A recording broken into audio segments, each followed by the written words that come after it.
나눴으면 좋겠습니다. 창세기에 보면은 아주 유명한 심판 이야기가 있습니다. 바로 소돔과 고모라 이야기입니다. 소돔 또 고모라라는 성읍이 있었는데 여기 사람들이 하나님 앞에서 너무나도 악한 일을 많이 저질러서 이제 하나님께서 노아의 홍수 때와는 다르게 불로 이곳을 심판하신 이야기입니다. 오늘 우리가 읽은 본문이 이 소돔의 심판이 있기 바로 직전 이야기입니다. 아브라함이 어느 날 이렇게 장막에 있었는데 이제 정체를 알 수 없는 세 명의 사람이 이제 찾아왔습니다. 그래서 아브라함이 그들을 극진하게 이제 대접을 했습니다. 그러니까 그 사람들이 이제 아브라함에게 얘기해 주기를 1년 뒤에 우리가 다시 올 때 너에게 아들이 있을 것이다 라는 마치 뭐 예언 같은 이야기를 해주고 이제 그들이 아브라함을 떠나서 소돔에 갑니다. 소돔에는 아브라함의 조카 롯이 있었기 때문에 하나님의 심판이 그곳에 닥치기 전에 이제 그 조카 롯과 그의 가족을 이제 거기서 구원을 하게 되는 거죠. 근데 이렇게 그 하나님이 보내신 것으로 추정되는 이 세 사람이 이제 아브라함을 만나고 이제 소돔을 향해 가는 출발할 때에 하나님께서 오늘 본문의 그 말씀처럼 아브라함을 만나 주십니다. 아브라함을 만나셔서 내가 하려는 것을 아브라함에게 숨기겠는가? 아브라함이 받을 복에 대해서 그 자손이 어떤 삶을 살지에 대해서 이렇게 그 영원한 약속을 다시 한번 일깨워 주십니다. 근데 이 모습이 지금 곧 불덩이가 떨어질 그 소돔의 모습과 너무나도 대조적입니다.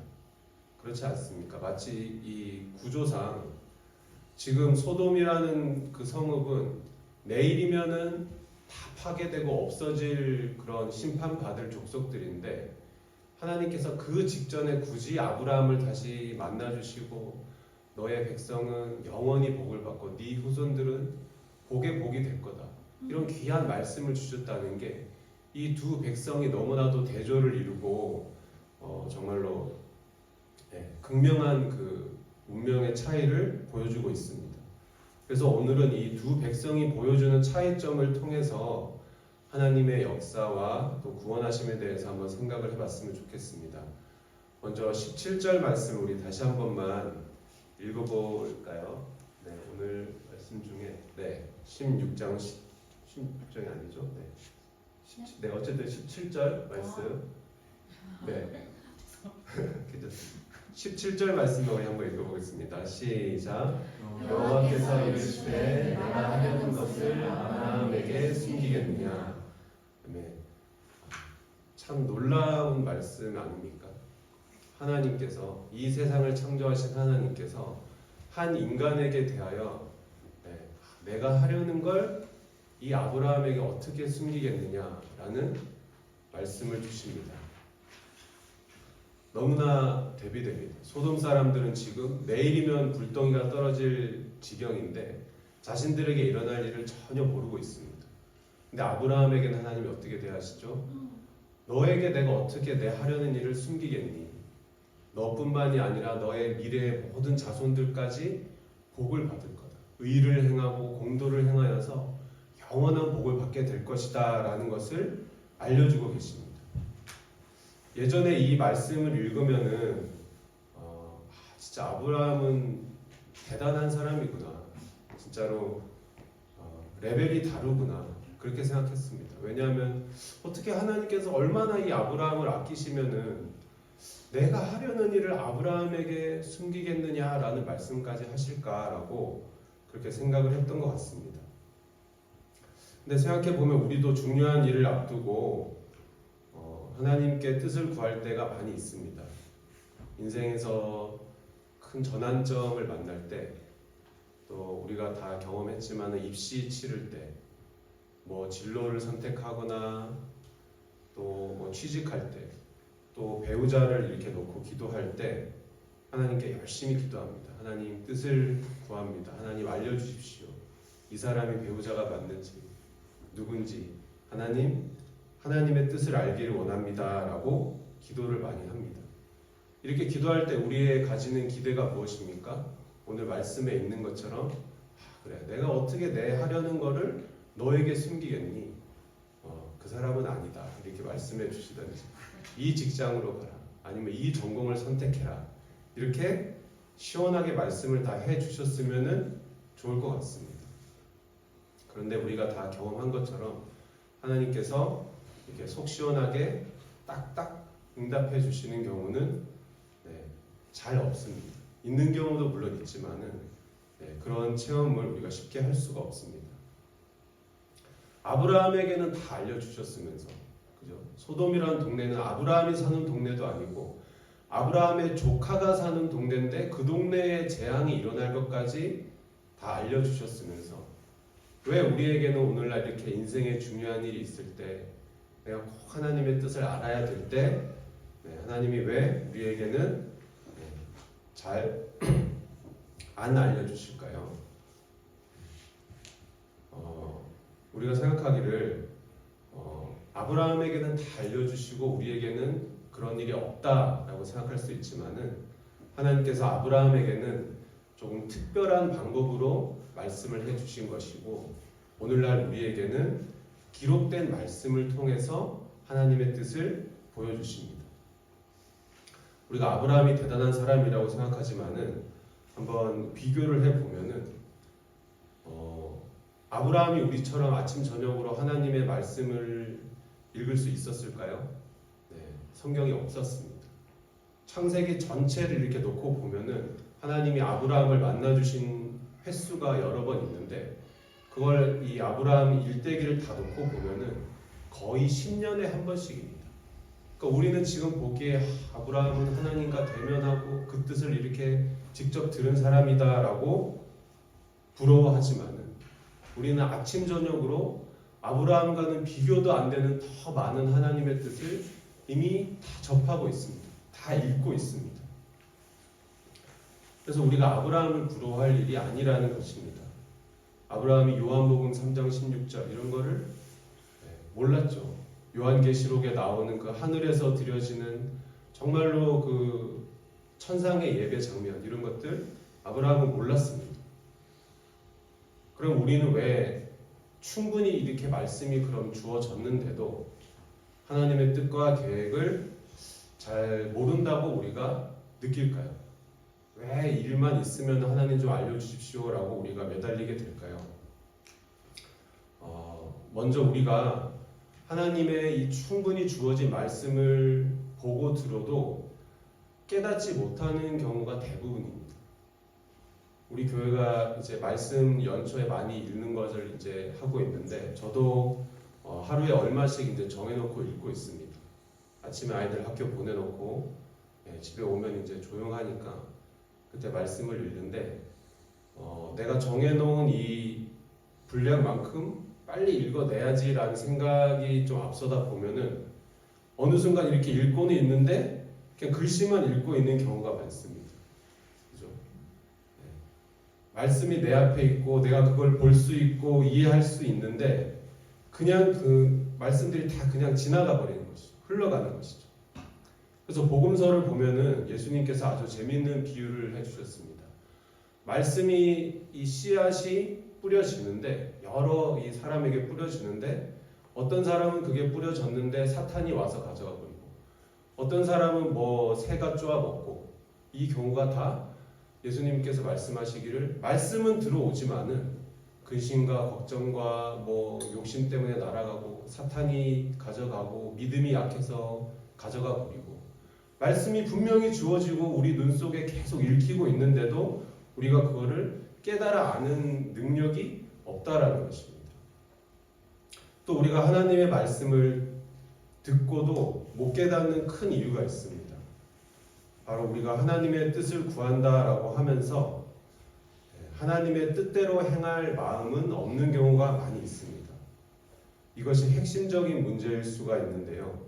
우리가 열심히 하나님께 구하면서 알려주십시오 하나님 이 길이 맞습니까? 어디로 갈까요? 막 열심히 기도하는데 정작 그 그러면 진짜 하나님이 알려주시면 그렇게 할 준비가 돼 있습니까? 라고 물어본다면은 네, 그렇지 않은 경우가 우리 솔직하게 물어보면 많이 있습니다. 다 그런 종류의 우리 두려움이 있지 않습니까? 하나님께 여쭈어는 보는데 하나님이 이거 하라고 하시면은 그거는 그냥 못 들은 척 해야겠다. 내가 그거는 할 자신이 없다라고 네, 생각하는 경우가 많이 있습니다. 내가 하고 싶은 거는 다 정해져 있는데 하나님께서 어떻게든 이쪽으로 좀 응답을 해주셨으면 좋겠다라고 마음을 먹고 길을 다 정해놓고 네, 뜻을 구하는 경우가 많이 있습니다.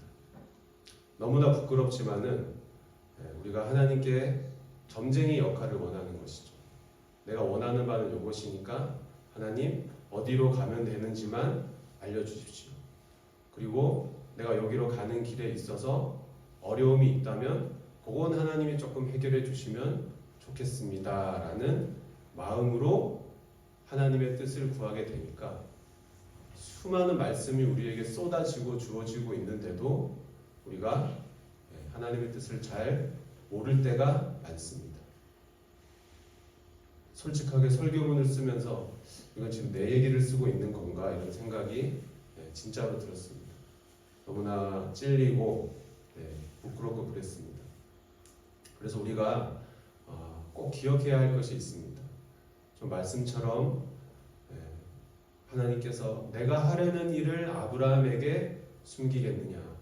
그때 하나님께서 아브라함을 생각하시며 아브라함을 마음에 두셨던 것처럼 오늘날 우리에게도 똑같은 마음을 품으시고 우리에게도 이미 충분한 정도의 하나님의 뜻을 다 알려주셨다라는 것입니다. 넘칠 만큼 우리에게 하나님의 말씀이 있습니다. 우리가 진짜로 구해야 될 것이 무엇일까요? 말씀을 볼 때 성령님께서 이 말씀을 우리에게 조명해 주셔서 이걸 읽을 때 그냥 글자만 읽는 게 아니라 감동이 되고 그 뜻을 깨닫게 되고 또 결심하게 되고 또 하나님을 더 알아가게 되는 그런 놀라운 역사가 있기를 위해서 우리가 다 기도해야 될 줄로 믿습니다.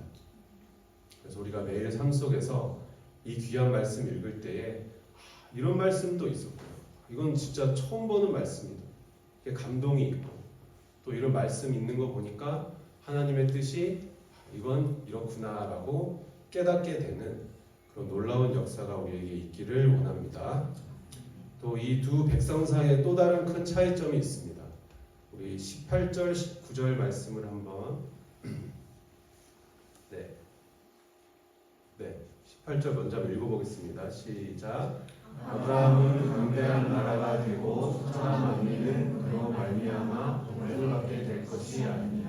19절 말씀 시작. 내가 그로 그 자식과 건속에게 명하여 여호와의 도를 지켜 의와 공도를 행하게 하려고 그를 택하였나니 이는 나 여호와가 아브라함에게 대하여 말하기를 이르려 함이라. 네. 보신 것처럼 하나님께서 택한 백성, 아브라함으로 대표되는 이 백성은 의를 행함으로 복을 받게 되지만은 소돔은 어떻게 되죠? 악을 행함으로 심판을 받게 됩니다. 이 본문의 뒷이야기를 잘 아실 텐데 이제 아브라함을 찾아왔던 그 세 명의 천사가 이제 소돔에 갈 때는 2명이라고 나오는데 이제 롯을 찾아갑니다. 소돔성을 찾아갔더니 그날 밤에 소돔에 있던 사람들이 말씀 그대로 노소를 불문하고 그 집을 다 찾아와서는 그들에게 악한 짓을 하려고 이제 합니다. 자기들에게 지금 바로 내일 불덩이가 떨어지는 그 날 전날 저녁인데도 그때까지 이 사람들은 계속해서 악을 행하고 있는 것이죠. 두 백성의 운명이 이렇게 극단적으로 갈리고 있습니다. 우리가 이 말씀을 통해서 많은 것들을 생각을 해볼 수가 있습니다. 근데 이런저런 생각을 계속 하다 보면은 가장 본질적인 질문에 우리가 이르게 되는데 그게 뭐냐면은 왜 누구는 언약의 백성이 되고 누구는 소돔의 백성이 되는가라는 질문입니다. 이 문제가 정말로 어려운 문제입니다. 여러분들 주변 사람들 한번 떠올려 보시면은 어떤 사람은 잘 믿는 사람들이 있는데 누군가는 교회 근처에도 안 오는 사람들이 있습니다. 어떤 사람은 태어나 보니까 믿음의 가정, 좋은 가정에 태어났는데 어떤 사람은 전혀 반대의 경우도 있습니다. 어떤 사람은 제 친구도 그런 친구가 있는데 너무 힘들어서 버스 타고 가다가 십자가가 딱 보이길래 교회 예배 들어온 친구가 있습니다. 지금까지 교회 잘 다니고 있는데 그런 사람이 있는가 하면 어떤 사람은 성경 공부하고 어떤 논리를 갖다 대고 다 이렇게 신앙을 전해도 절대로 안 믿는 사람이 있습니다. 그래서 이 주제는 교회사 전체를 놓고 봐도 가장 오래된 논쟁 중에 하나입니다. 우리 신앙의 선배들이 보기에도 이게 너무나 신기하고 참 이해가 안 되거든요. 누군가는 잘 믿는데 누군가는 이 믿음을 받아들이지 않고 그래서 우리 뛰어나신 선배들이 이제 여러 갈래로 이렇게 좀 논리를 만들고 교리를 확립했습니다. 그래서 크게 이제 두 파로 갈렸는데 어떤 사람들은 이건 그냥 하나님의 주권적인 선택이다. 우리가 뭐 왈가왈부 할 거 없이 하나님의 뜻 안에서 하나님께서 정하신 것이다. 이렇게 정했다라고 보는 입장이 있고 또 한쪽 진영에서는 물론 하나님의 주권이 있긴 있는데 그래도 사람이 깨닫고 의지적으로 결심하고 믿으니까 이 사람이 구원을 받는 것이다 라고 말하는 그런 또 진영이 있습니다. 그럼 성경은 어떻게 이에 대해서 말하고 있을까요? 어떤 본문들은 전자의 진영을 조금 더 지지하고 어떤 본문들은 또 후자의 그 의견을 조금 지지하는 본문들도 있습니다. 당연한 얘기겠죠. 그러니까 지금까지 싸우고 있겠죠. 그래서 우리가 이 두 입장을 모두 이해하고 신앙에 있어서 유익을 얻는 것이 중요한데 그래도 오늘 우리가 이 창세기 본문만에 한정해서 한번 생각을 해보겠습니다.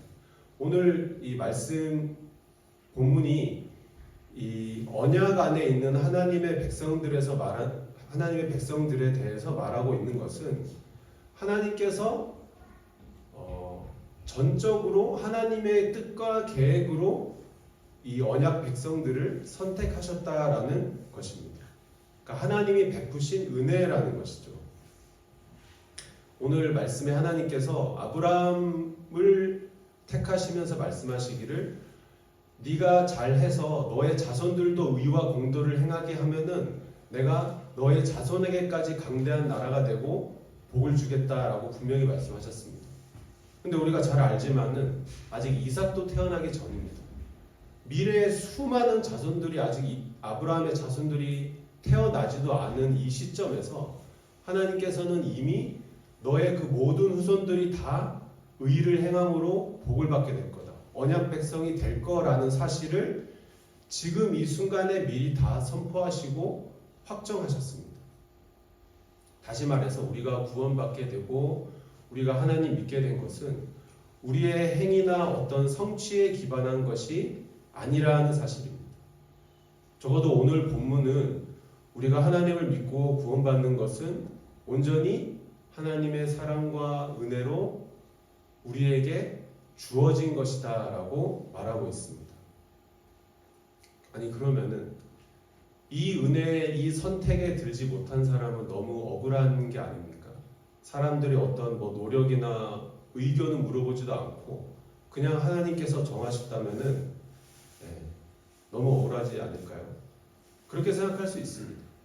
근데 성경은 우리에게 하나님께서 왜 이런 역사를 행하시고 왜 이런 선택을 하시는지에 대해서 충분히 설명하지는 않습니다.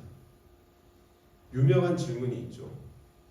이순신 장군은 구원받았습니까? 세종대왕은 그럼 어떻게 되는 겁니까? 라는 질문이 있습니다. 모르겠다가 정답입니다. 알 수가 없습니다.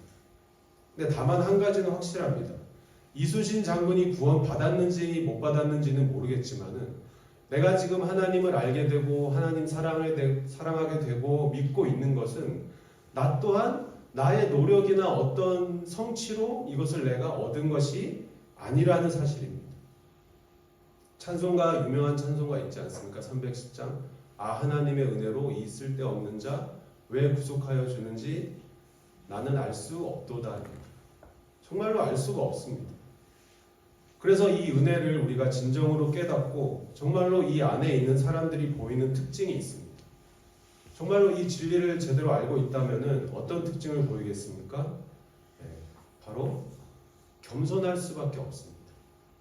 내가 만약에 노력하고 내가 공로로 내 성취로 이 구원을 받았다라고 한다면은 다 이렇게 배지 하나씩 달고 다닐만 하겠죠, 그죠? 지하철 탈 때도 구원받은 사람 칸 따로 있고, 식당 가서도 이제 구원 못 받은 사람하고는 따로 앉아서 먹어야 될 것 같은데, 우리는 알고 있습니다.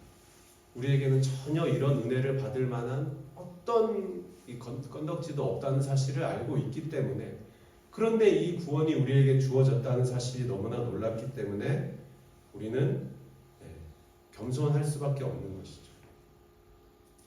또 하나님께서 은혜와 사랑으로 우리를 택하시고 구원하셨다라는 사실이 뜻하는 바가 또 있습니다. 그것은 하나님께서 이 언약의 백성들을 불러 모으실 때에 하나님께 유익이 될 만한 사람만을 고르시지 않았다라는 것입니다. 본문을 보시면 지금 아브라함의 후손들에게까지 다 복을 주시고 언약 백성으로 불러주셨는데, 그럼 아브라함의 자손으로 나중에 모인 사람들은 다 A급들만 있을까요? 전혀 그렇지 않습니다. 부족한 사람이 부지기수로 그 후손들 중에도 많이 있을 것입니다. 그런데도 불구하고 하나님께서는 너의 자손들까지 다 내 약속 안에 있다라고 선포를 해주셨습니다. 그러니까 하나님께서 우리 한 명 한 명을 부르실 때에 이 사람은 성품이 진짜 좋으니까 내가 예수 믿게 하면은 교회 공동체에 큰 도움이 되겠다. 오케이, 너는 그러면 구원. 또 이 사람은 인물도 좋고 능력도 좋으니까 예수 믿게 하면은 복음 전파에 큰 도움이 되겠다라고 생각하셔서 우리를 고르시지 않았다라는 것이죠. 우리의 어떠함이 있기도 전에 하나님께서 이미 그 옛날에 하나님의 사랑과 은혜로 우리를 택정하셔서 하나님의 주권으로 그냥 우리를 불러 모으신 것입니다. 이 말은 무슨 말일까요? 우리가 믿는다고 모였지만은 이 공동체 안에 너무나도 부족하고 연약한 모습이 다 있다라는 것입니다. 여러분들 지금까지 속했었던 여러 신앙의 공동체를 한번 생각해 보십시오. 그 공동체 안에 사람들이 다 모범적이고 내 신앙에 도움이 되는 사람만 있었을까요? 그렇지 않습니다. 연약한 사람들도 많고, 정말 어떨 때는 저 사람도 부르셨는가 라는 생각이 들 정도의 사람도 있을 수밖에 없습니다. 우리는 알 수 없습니다. 하나님이 왜 이렇게 불러 모으셨는지 도저히 알 길이 없습니다.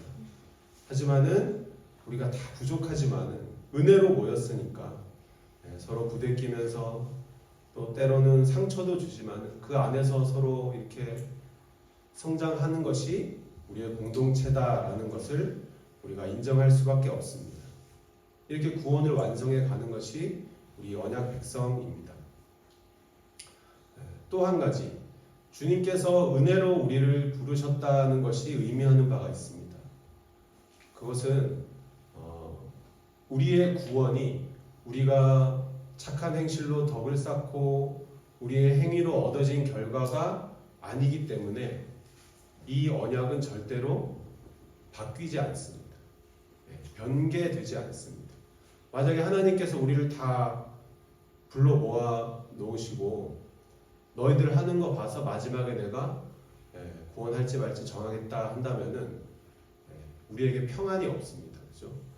아무리 열심히 노력하고 하루에 새벽기도 2번씩 드리고 한 달에 성경 1독씩 하고 그래도 불안할 겁니다. 이렇게 해도 내가 구원 받을라나, 이거 나 그래도 나쁜 짓도 하긴 하는데 하면서 불안에 떨 텐데, 우리의 행위에 근거한 구원이 아니기 때문에 오직 하나님의 은혜와 사랑으로 이것을 주셨기 때문에 이것이 바뀌지 않는다. 그렇기 때문에 우리에게 평안이 있다라는 것입니다. 그래서 성경에 보면 구원받은 성도의 삶을 그리는 여러 표현들이 있는데 유명한 말씀이 있죠. 요한복음에 보면 예수님께서 말씀하시기를 평안을 너희에게 준다. 내가 주는 것은 세상이 주는 것과 다르다. 그 다음에 뭐라고 하시는지 아십니까? 그러니까 근심하거나 두려워하지 말라라고 말씀해 주십니다. 너희들이 잘하고 못하고에 따라서 왔다 갔다 하는 약속이 아니라 하나님이 너무 사랑이 많으셔서 이 약속을 주신 것이니까 너희가 뭐 불안해해봤자 걱정 염려해봤자 바뀌냐? 그런 거에 불안해하지 마라라고 말씀 주신 것이죠. 사도 바울은 뭐라고 말했을까요? 로마서 8장에 또 중요한 말씀이 있습니다. 제가 이걸 설교문을 쓰면서 외울 수 있을까라고 생각했는데 한번 해보겠습니다. 로마서 8장 제일 마지막 기억나시나요? 내가 확신하노니 사망이나 생명이나 천사들이나 권세자들이나 그죠? 현재일이나 장래일이나 능력이나 높음이나 깊음이나 다른 어떤 피조물도 우리를 우리 주 그리스도 예수 안에 있는 하나님의 사랑에서 끊을 수 없다. 놀랍지 않습니까, 여러분? 정말로 태산 같은 그런 구원의 확신 아닙니까? 우리가 착한 일 마일리지 쌓아서 만약에 구원을 받는 사람들이라면은 사망이나 생명 이나에서 벌써 끝났습니다.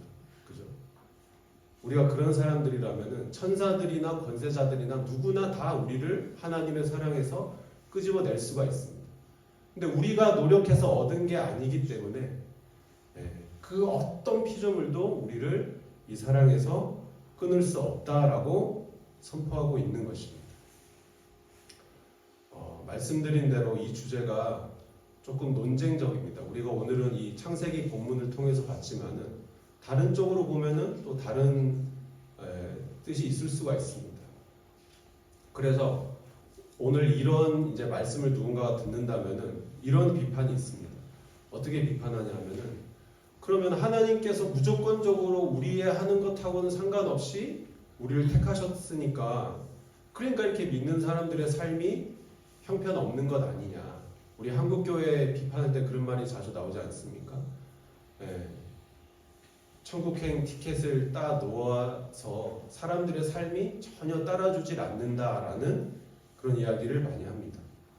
하지만은 이 진리, 하나님께서 우리를 은혜로 부르셨다라는 것을 제대로 이해하고 받아들인 사람은 절대로 살 수가 없습니다. 우리가 살면서 누군가로부터 아주 큰 선물을 받았다라고 한다면은 정상적인 사람이라면 어떤 반응을 보일까요? 그 선물에 매일 수밖에 없습니다. 그죠? 그래서 김영란법이 생긴 거 아닙니까? 나는 한 것도 없는데 너무나도 큰 선물을 나에게 줬다면은 그날부터 우리는 그 선물에 매이는 것이죠. 그래서 만약에 누군가 저에게 평생 밥 사 먹을 수 있는 카드를 준다, 한도 없는 카드를 준다라고 하면은 저는 그분께 매일 것 같습니다. 강력하게 매일 것 같습니다. 그래서 맛있는 거 사 먹을 때마다 그분 생각이 나고 새해나 명절이나 적어도 한 달에 한 번씩은 카톡해서 잘 지내시냐고 덕분에 너무 잘 먹고 있다고 당연히 이렇게 말하지 않겠습니까? 그리고 혹시나 그분 귀에 들어가면 안 되니까 그분이 뭐 싫어한다 그러는 거는 안 하려고 노력하겠죠. 왜냐하면은 내가 이거 아무것도 한 것이 없는데 이렇게 큰 선물을 받았다면은 우리는 그 선물에 매일 수밖에 없습니다. 그래서 우리도 하나님이 베푸신 이 놀라운 구원이 아무 자격 없는 나 같은 사람에게 은혜로 주어졌다는 사실을 깨닫게 된다면은 우리는 어떤 사람이 되는 겁니까? 우리도 평생 하나님께 매인 사람이 됩니다. 하나님의 사랑으로 이게 주어졌다라는 것을 정말로 절실히 깨닫는다면은 우리는 하나님께 매인 사람입니다. 마음대로 살아야지가 있을 수 없습니다. 티켓을 받아놨으니까 막 살아도 된다라고 하는 사람들은 실제로 가짜 티켓을 가지고 있을 확률이 높습니다. 그래서 우리 모두 더욱 겸손하게 주님께 매인 삶을 살면서 주님이 싫어하시는 것은 나도 싫어하고 주님이 좋아하시는 것을 나도 좋아하는 삶으로 나아갈 수밖에 없습니다. 우리 모두 이렇게 은혜의 매인 삶, 귀한 삶을 살았으면 좋겠습니다. 그래서 누구를 보든지 누구를 만나든지 비교하지 말고 나보다 상대방을 더 낮게 여기고 당신이 더 훌륭합니다. 이렇게 겸손한 마음으로 살아야 합니다. 우리 모두가 내게 주신 이 언약과 약속이 나로부터 비롯된 것이 아닌 하나님의 은혜와 사랑으로 주어졌다는 사실을 잊지 않고 그 약속 안에서 그 약속을 우리가 잘 붙들면서 주님을 기뻐하고 또 그 평안을 누리는 귀하고 복된 삶을 다 살게 되기를 축복하고 소망합니다. 우리 함께 기도하겠습니다. 이 시간 기도하실 때에 주님께서 우리에게 기록된 말씀을 그 수많은 말씀 주셔서 우리에게 이 언약의 말씀, 우리가 아브라함의 자손이요 주님의 언약 안에서 절대로 끊어질 수 없는 사람임을 주님께서 우리에게 말씀해 주십니다. 우리가 이 언약을 붙들고 살아갈 때에 정말로 주님께 매인 사람 되어서 나의 노력과 또 나의 어떤 행위로 주님께 보답하는 것이 아니라 정말로 주님께 감사하고 주님을 기뻐하고 주님을 사랑하는 삶을 통해서 주님과의 관계가 더욱 깊어지는 그런 삶 살게 해달라고 이 시간 함께 기도하겠습니다. 사랑의 주님 아버지 감사합니다. 우리의 행함이나 우리의 노력이나 우리의 결과가 아닌 오직 주님의 사랑과 은혜로 우리를 구원하여 주시고 주님께서 이 구원 안에서 우리에게 평안을 주시고 확신을 주셔서 이 땅 살아갈 때 성도로 살아가게 하여 주시니 감사합니다. 주님의 자녀로 정체성을 가지고 이 땅 가운데 살아가게 하신 은혜 정말로 감사합니다. 우리가 이 은혜 앞에서 정말로 겸손하기를 원합니다. 정말로 나보다 남을 낮게 여기고 서로 사랑하며 이 은혜가 내게 주어진 것이 정말로 주님의 사랑임을 깨달을 때에 우리가 헌신하고 봉사하며 무엇보다 우리 안에 평안이 있게 하여 주시옵소서. 주님 근심하지 않게 하시고 두려워하지 않게 하시고 다른 어떤 피조물도 이 사랑 안에서 우리를 끊어낼 수 없다는 놀라운 선포 가운데 우리가 살아가게 하여 주시옵소서. 아멘. 주님 우리를 사랑하신 그 사랑을 더 알기 원합니다. 우리를 자녀 삼아 주신 그 은혜 가운데 우리가 더 머물기 원합니다. 주님 날마다 성경 말씀 묵상할 때 주여 우리를 새롭게 하여 주시고 눈을 열어주시고 믿음의 눈으로 보게 하여 주셔서 그 말씀 가운데 주님의 뜻을 발견하게 하시고 그 말씀을 통하여서 정말로 놀라운 주님의 나라를 체험할 수 있도록 주님 인도하여 주시옵소서. 그 귀한 하늘의 복을 누릴 수 있도록 정말로 영광스러운 그 성도의 삶을 살아낼 수 있도록 주님 성령 충만하게 하여 주시옵소서. 아멘. 주님 믿습니다.